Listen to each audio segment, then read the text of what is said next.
Boa noite, Pastor Jander aqui quem vos fala. Gostaria de mandar um abraço aos irmãos aí da Igreja de Antonina, agradecer ao convite, a confiança também que os irmãos me outorgaram, me convidando para trazer uma palavra. Queria agradecer a todos e nesse momento convidar os irmãos a orarmos para que a palavra de Deus frutifique em nosso coração. Vamos orar nesse momento? Pai querido, nós te agradecemos, ó Deus, por mais um momento em que o Senhor nos dá, em que o Senhor, na sua misericórdia, nos outorga do céu, ó Deus, a sua palavra poderosa, que nunca volta vazia, Senhor, mas ela sempre produz o efeito que o Senhor deseja.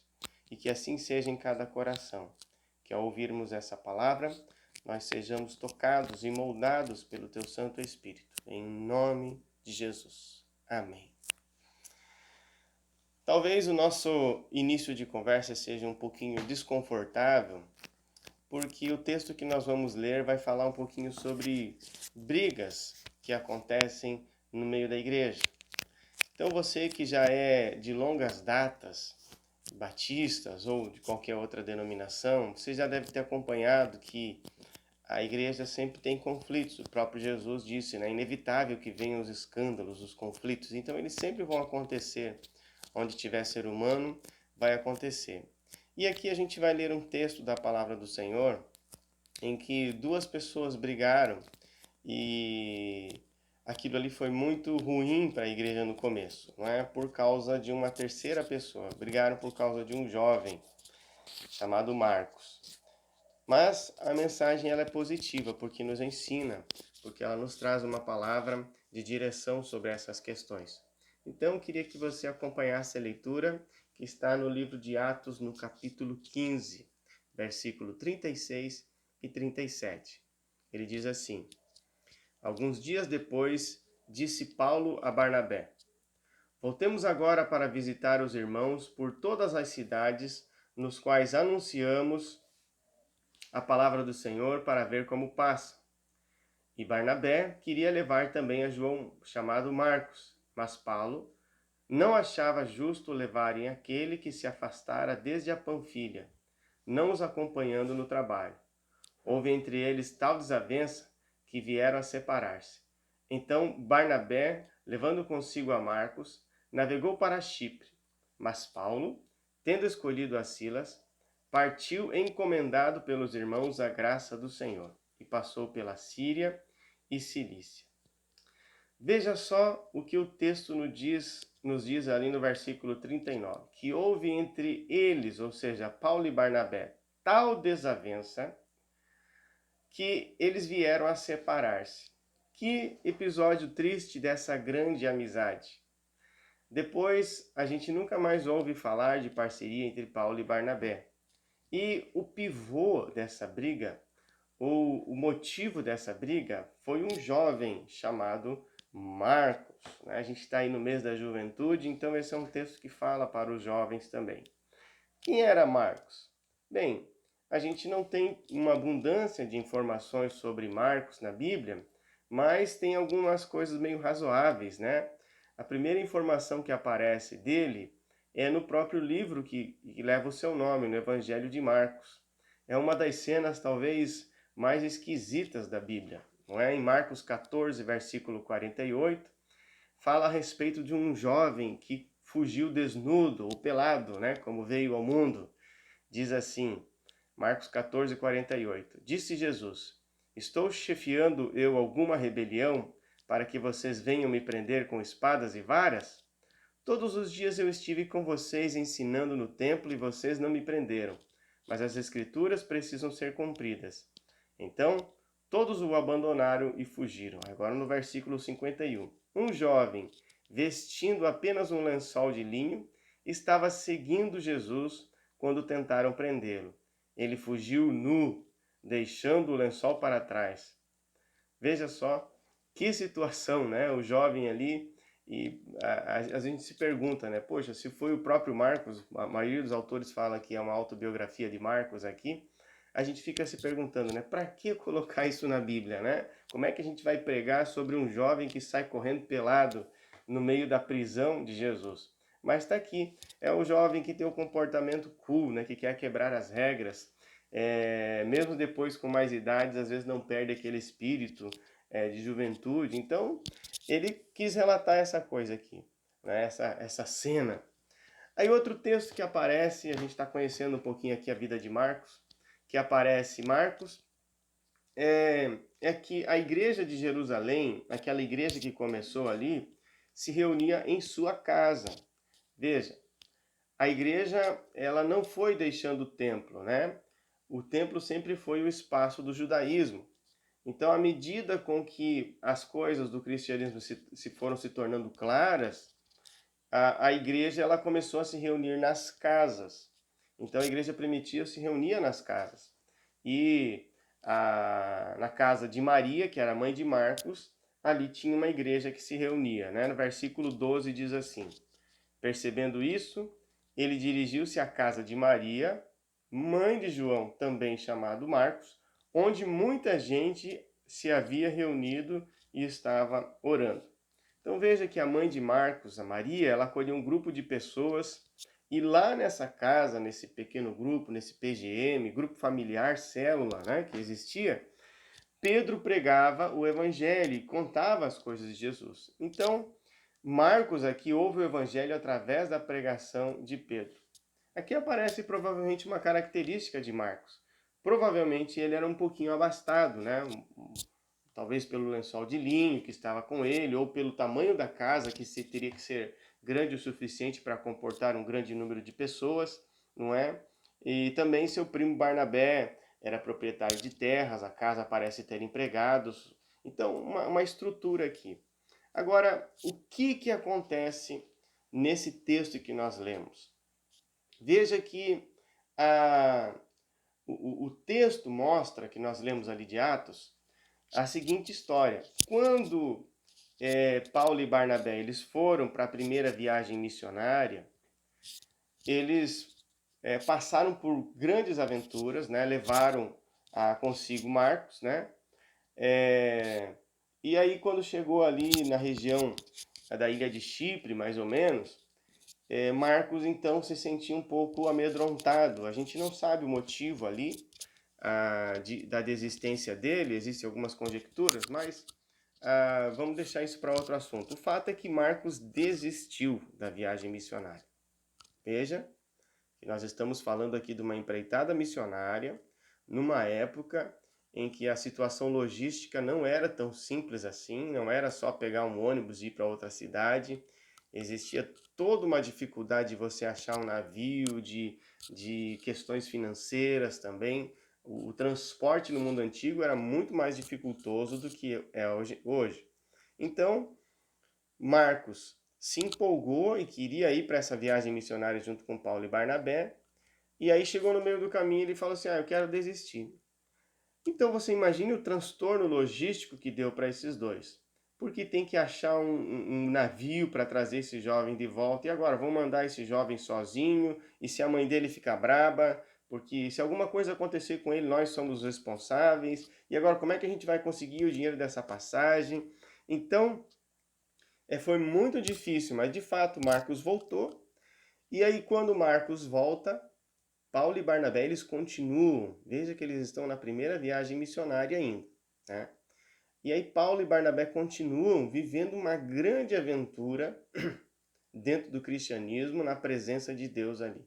Porque eles viveram cura de um coxo, eles enfrentaram batalha contra os falsos deuses, eles sofreram riscos e apedrejamento, eles receberam revelação de Deus, eles plantaram igrejas. Então foi 2 anos de intensa aventura missionária. E aí, depois dessa viagem missionária que durou mais ou menos 2 anos, Paulo e Barnabé, eles voltam para Jerusalém. Vai prestando atenção aí no passeio bíblico, tá? Para a gente poder se situar aqui, tá bom? Então, quando Paulo e Barnabé voltam para Jerusalém, e aí tem aquele culto de promoção de missões, né? Eu acho que vocês já receberam algum missionário aí, que o missionário começa a contar o que ele viveu no campo, e aí é o momento que a igreja consegue perceber o que acontece lá fora.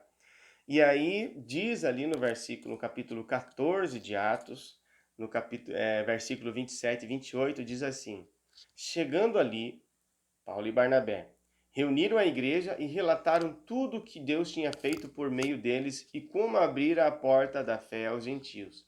E ficaram ali muito tempo com os discípulos. Então Paulo ia ouvindo, Marcos ia ouvindo aquelas histórias e de repente iria pensando assim: nossa, o que que eu perdi, né? Fui na viagem e desisti, mas se eu tivesse ido para frente, eu tinha visto um paralítico andar, eu tinha visto gente sendo liberta de demônios, quanta coisa. E aí, de repente, Marcos começou a pensar: olha, eu quero de novo essa questão. E aí o que acontece? Paulo e Barnabé decidem fazer uma segunda viagem missionária. E aí Marcos se apresenta novamente dizendo assim: eu quero ir. Aí pronto, começou a confusão. Porque Barnabé pensava de uma forma: vamos levar esse garoto novamente. Vamos levar ele, quem sabe ele aprende, né? Vira um seminarista, um pastor, a gente não sabe. E aí Paulo já olhava para Marcos e falava assim: rapaz, eu não vou levar esse moleque porque a coisa é séria. Nós não vamos ali ficar trocando fralda de moleque no meio da viagem missionária. Nós precisamos cumprir a missão que Deus nos deu. Os perigos são reais e um garoto dessa idade não dá para ir. E começa então uma discórdia entre eles. Marcos quer ir de novo e aí começa aquela confusão entre Marcos e Paulo. O que será que a gente deveria fazer? Como você acha que Paulo e Barnabé deveriam agir? Quem você acha que está mais certo nessa cena? Barnabé, que era primo de Marcos e queria levá-lo novamente para uma viagem? Ou era Paulo que estava certo? Afinal, Marcos já tinha dado para trás, já tinha desistido. Como que você agiria? Estudando esses textos, irmãos, a gente às vezes fica tomando partido, dizendo assim: olha, eu acho que nesse sentido Barnabé estava mais certo, Paulo estava mais certo. E eu confesso que eu sempre achei que talvez Barnabé aqui tivesse um pouquinho mais certo que Paulo, né? De dar uma segunda chance para esse garoto. E quando a gente olha para essa cena, a gente vai perceber que tanto Paulo e Barnabé, eles representam duas formas de Deus tratar os jovens. Né? Você, jovem que está ouvindo aí, presta atenção nessa mensagem. Duas formas de tratar com os jovens. A primeira forma é a mão da tolerância, né? As duas mãos de Deus. Então, a mão da tolerância. Porque veja só, Barnabé, o seu nome significava, né, filho da consolação. Barnabé tinha personalidade voltado para as pessoas. O seu nome levava essa personalidade de encorajamento, de discipulado. Porque veja só, quando ninguém quis receber Paulo na igreja, porque Paulo era o Bin Laden da época, era o terrorista, né? E aí ninguém queria se aproximar de Paulo, ali o texto de Atos diz. Quem estendeu a mão para Paulo foi Barnabé, como a gente cantava, né? Aquela canção, era o seu nome Barnabé. E aí Barnabé chegou à igreja e falou assim: pessoal, vamos confiar, vamos acreditar que esse Paulo se converteu de verdade. E a igreja de Jerusalém ficou meio assim, então ele levou para a igreja de Antioquia. E aí Barnabé discipulou Paulo. E agora Paulo chega, né? Barnabé chega para Paulo e fala assim: Paulo, eu só estou pedindo para Marcos a mesma chance que eu dei para você. Você sempre falhou, mas eu te dei uma chance de caminhar com você, de discipulá-lo. E agora por que a gente não pode discipular esse garoto? Não é? Então veja, irmãos, que Deus muitas vezes vai agir com a gente dessa forma. Ele vai nos trazer uma longanimidade, como é fruto do Espírito, como é das suas características, né? Aquela tolerância. Então, ele vai muitas vezes olhar os erros que o jovem está cometendo e vai dizer assim: olha, não, vamos caminhar, não vamos desistir, não vamos desperdiçar esse talento, não vamos crucificar esse jovem, né? Jesus, ele tratou os seus discípulos assim. Os discípulos às vezes não tinham discernimento espiritual, eles viviam disputando quem era o maior no reino dos céus, mas embora Jesus soubesse que eles não entendessem as coisas espirituais na hora, Jesus ele cria que um dia eles iam entender. Pedro, o que eu falo para você agora, você não entende, mas um dia você vai entender. Então as coisas custam tempo para serem assimiladas. E Jesus trabalhava assim nessa didática da longanimidade. Eu estou ensinando o discípulo agora, mas ele não vai responder 100% conforme o meu ensino. Mas eu sei que lá na frente ele vai ficar bom. Então isso nos ensina o quê, irmãos? Que Deus ele nos trata dessa forma. Sabe, Deus não está pronto a nos condenar por causa das nossas dúvidas que surgiram no nosso coração, por causa das falhas que nós cometemos no passado. Ele não tem no prazer em nos castigar. Pelo contrário, ele quer sempre nos oferecer a possibilidade de começar novamente. Então isso ensina para você, jovem, que você cometeu algumas falhas no percurso, que de repente se sente culpado por ter desperdiçado oportunidades na vida, que acha que às vezes Deus não vai mais te abençoar porque você desperdiçou algumas coisas que ele colocou na sua mão. Não é assim.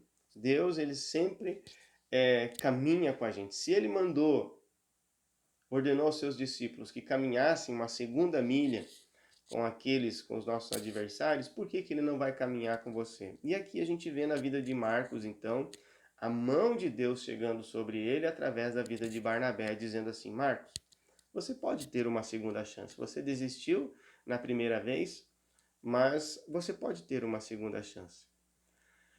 Agora, porém, contudo, entretanto, tem o outro lado da moeda, né? Porque Paulo aqui, ele aparece com uma forma de tratamento na vida de Marcos um pouquinho mais firme, não é? Como que era a personalidade de Paulo? Paulo era alguém concentrado na missão. Ele era focado. Missão dada é missão cumprida. Ele queria cumprir a carreira que lhe foi proposta e não ia permitir que ninguém atrapalhasse isso. A missão era mais importante do que as pessoas. E é por isso que ele olha para Barnabé e olha para Marcos e fala assim: eu não vou ficar levando moleque para uma obra dessa tão séria. Eu tenho uma missão e não vou ficar trocando aqui as fraldas, comprando videogame para esse garoto aqui que ainda não cresceu, não é?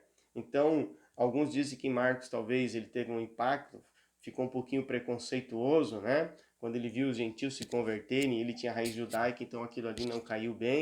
E aí Paulo olha para ele: não, isso aqui não é turismo missionário, não. Em que ele vem aqui, pode fazer o que quiser e aí não, e depois quer voltar para casa. E aí começou aquela briga entre eles. E você fica pensando, né? Será então que Barnabé estava certo e Paulo estava errado? Não, irmãos, eu creio que as coisas aconteceram do jeito que Deus queria. Porque Marcos, ele também precisava amadurecer. Ele precisava de uma segunda chance, mas ele precisava de uma repreensão também. Ele precisava que alguém chegasse e o confrontasse, não é? Porque, por mais que ele fosse jovem, ele também já não era mais criança. Ele precisava amadurecer. E aqui a gente entende que muitas vezes a mão de Deus sobre a vida nossa, né, principalmente a dos jovens, chega com essa questão de dar um basta. Tudo tem um limite. Chega uma hora que o cálice da ira de Deus se enche e derrama, não é? Então aquela longanimidade de Deus que vai tratando, que vai, oh, não, vamos caminhar, vamos acertar, errou? Não, vamos começar de novo, daqui a pouco você erra de novo, aí chega uma hora que Deus fala assim: não, peraí, chegou a hora de crescer, chegou a hora de amadurecer. Assim não dá, não é? Chega uma hora que você vai começar a sofrer as consequências da sua atitude, senão o negócio, senão você não amadurece.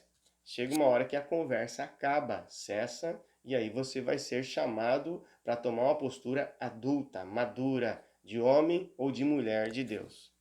Sabe, irmãos? E a gente entende muitas vezes que os jovens precisam dessa mão de Deus também sobre a vida deles.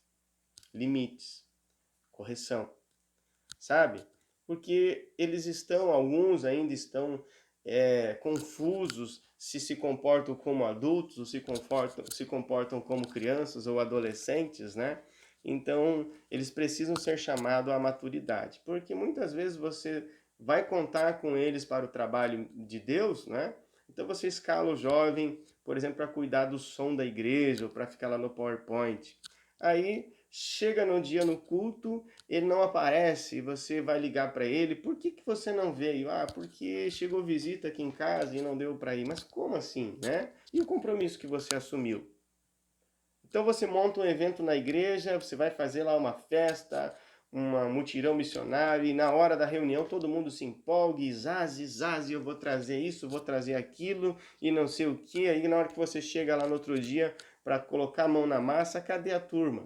Aí o jovem não foi porque ficou até mais tarde assistindo o filme da Netflix, e aí ele quer dormir até mais tarde, daqui a pouco te deixa na mão, e aí a gente precisava, contava com aquelas pessoas e as pessoas não foram, então a gente fica na mão na obra do Senhor, não é?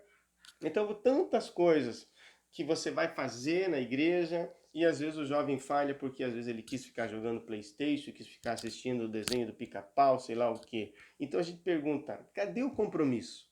Não é? E quem sabe foi esse choque que Deus trouxe para a vida de Marcos. Falou assim, Marcos, obra do Senhor não é brincadeira.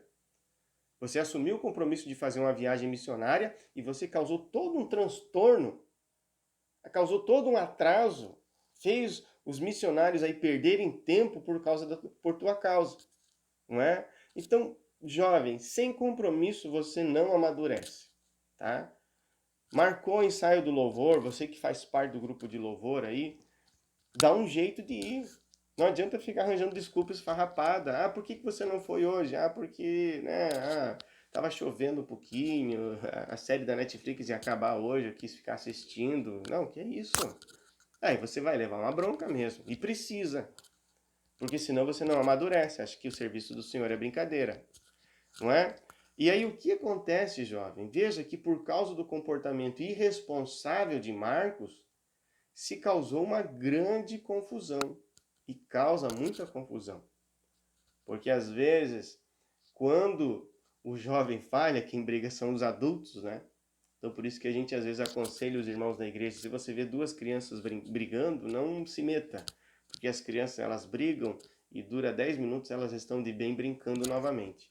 E adulto quando briga, fica 3, 4, 5 anos sem se falar e olhe lá, não é? Então, aqui por causa de Marcos, Paulo e Barnabé brigaram e houve eles tal desavença que a gente não encontra mais a reconciliação desses dois aí nas páginas do Novo Testamento, não é? Então, muitas vezes, irmãos, a gente enfrenta essa situação. Às vezes é o adolescente que a mãe ali super protege, ou aquela família que é netólatra, né? Sabe que a família é netólatra? Aquela que idolatra o neto. O neto é intocável, ninguém pode falar. O neto pode estar errado o que for, né? Se alguém falar assim, ó, precisa melhorar, vô, avó, sempre vai defender o neto, o filho. Não, meu filho não.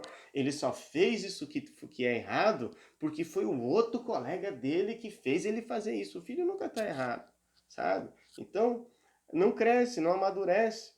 E essa é uma mensagem para você, jovem. A mão de Deus, ele chega sobre a sua vida com longanimidade, dizendo assim, vamos caminhar de novo, você tem uma segunda chance, mas chega também dizendo o seguinte, ó, vamos crescer, não é? Muitas vezes a palavra de Deus vai chegar para você não como conforto, mas como um sacode, porque você precisa acordar. Não é? Tá aí com 25 anos na cara ainda, viciado em videogame, e a vida não vai para frente, e você não assume suas responsabilidades, e aí? Então tem que crescer, tem que amadurecer. E aí a gente acompanha, né, irmãos, toda essa situação. Mas graças a Deus que esse final foi um final feliz, não foi um final triste. Porque no final da história, a gente vê assim o amadurecimento de Marcos. Ele foi uma pessoa que aprendeu com os próprios erros, não é? Quantas pessoas, né, nós vemos, quantos adolescentes a gente vê firme na obra do Senhor, a gente fala, pô, esse garoto vai lá na frente, se empolgado, e daqui a pouco ele está desanimado, já não indo mais para a igreja. Mas Marcos aqui, ele decidiu tomar uma postura de vida, e falou assim, eu vou crescer. E aí cumpriu aquilo que a palavra do Senhor diz, né? Que a vereda dos justos é como a luz da aurora, que vai brilhando mais e mais até ser dia perfeito. Ele aprendeu, como Paulo falou também, nós vamos sendo transformados de glória em glória. Cada experiência que nós vivemos, positiva ou negativa, fazem a gente crescer. Então, jovem, cresça, né? Cresça, como diz aquela frase, cresça e apareça, mas você não vai crescer e vai diminuir para que Jesus apareça. Então, amadureça, porque Marcos ele ganhou uma segunda chance, ou uma terceira chance, quarta chance, não sei, aos pés de Pedro. Porque aquela igreja que se reunia na casa dele, Pedro estava sempre lá levando uma mensagem, pregando, e de repente Marcos, né, ele era bilíngue, falava grego, aramaico, latim, então ele foi intérprete de Pedro também. Por isso, no seu livro de Marcos, ele está sempre traduzindo as coisas aqui. E a gente percebe que a graça de Deus foi mais forte que a inconstância desses jovens, desse jovem, né? Então, ele foi escrevendo aquelas histórias que Pedro contava e, impelido pelo Espírito, surgiu então o Evangelho de Marcos. E o Evangelho de Marcos, para quem conhece um pouquinho da história, foi base para o Evangelho de Lucas e o Evangelho de Mateus. E veja só, irmãos, por causa da postura de Barnabé, quase um terço, mais que um terço do Novo Testamento foi escrito, porque foi Barnabé que discipulou tanto Marcos como Paulo, não é? Então, a gente pode dizer aqui que a história desse rapaz deu certo. A história da igreja diz que ele fundou também a igreja, né, de Antioquia, de outro lugar lá. Então, Marcos foi o jovem que amadureceu. E quando a gente vai ler lá, por exemplo, em 2 Timóteo 4:11, o próprio Paulo dá um testemunho sobre a vida de Marcos. Vale a pena ler. 2 Timóteo capítulo 4, versículo 11. Ele diz assim: somente Lucas está comigo. Toma contigo Marcos e traze-o, pois me é útil para o ministério. Quem sabe Paulo tinha a intenção de que Marcos o ajudasse com alguma escrita de um livro, mas aqui realmente aconteceu um reencontro entre Paulo e Marcos de modo feliz. Talvez em Roma, quando ele estava preso pregando o evangelho, e então esses dois se reencontraram e a gente percebe que é o amadurecimento da vida de Marcos. Então, jovem, né, nesse mês da Juventude Batista, eu queria desafiar você, que você olhasse para os aprendizados da sua vida, para as falhas que você cometeu e pensasse assim: eu preciso amadurecer. Porque muitas vezes a mão de Deus vai chegar na sua vida dizendo assim: olha, não baixe a cabeça, não desanime. Se você falhou, eu vou te dar uma segunda chance, eu vou caminhar com você. Nós vamos recomeçar a nossa vida. Deus sempre nos dá uma segunda chance. Mas a hora que você estiver lá, né, relutando em amadurecer, em assumir os seus compromissos, pode ter certeza que também a mão de Deus vai chegar com uma vida de Paulo, dizendo assim: olha, cresça, não é? Obra de Deus não é brincadeira, sem compromisso você não vai a lugar nenhum. E assim a gente vai sendo moldado pelo Espírito Santo. Espero que você não tenha, jovem, aquela síndrome de Peter Pan, né? Aquele personagem que vivia na terra do nunca e nunca crescia, mas que você amadureça, que você chegue até a estatura de varão perfeito que é o nosso Senhor Jesus Cristo. Amém? Que Deus o abençoe. Um abraço a todos. Amém.